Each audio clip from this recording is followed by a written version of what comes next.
আসসালামু আলাইকুম। তো চলে আসলাম ফুচকা মেকিংয়ের একটা ভিডিও নিয়ে। তো আমি এখানে ডাবলি, ডিম, আলু সিদ্ধ করে নিয়েছি, সাথে পেঁয়াজ কুচি, শসা, ধনিয়া পাতা, মরিচ কুচি করে নিয়েছি। আমি এখানে সব কিছু দিয়ে লবণ, মরিচ, শুকনা মরিচের গুঁড়া, চটপটি মশলা দিয়েছি। এখানে আমি টক মেকিং করছি, টকটা খুবই মজা হয়।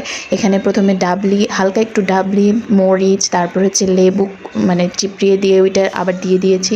জিরা গুঁড়া দিয়েছি, আমার জিরা গুঁড়া দিলে ফ্লেভারটা খুবই ভালো লাগে, গ্রানটা অনেক সুন্দর আসে। শুকনা মরিচ দিয়েছি, তারপর হচ্ছে চটপটি মশলা, আমি রাঁধুনি চটপটি মশলা সেটা থেকে কিছুটা দিয়ে নিয়েছি।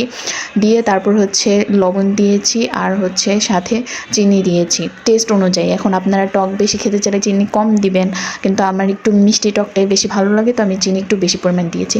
এবার হচ্ছে ফুচকাগুলো রেডি করে নিয়েছি। ফুচকা প্রথমে ভেঙে তারপরে পুর দিয়ে, যে ডাবলির পুরটা দিয়েছিলাম সেটা দিয়ে শসা পেঁয়াজ দিয়ে ডেকোরেট করে ধনিয়া পাতা দিয়ে এই যে খেয়ে নিলাম।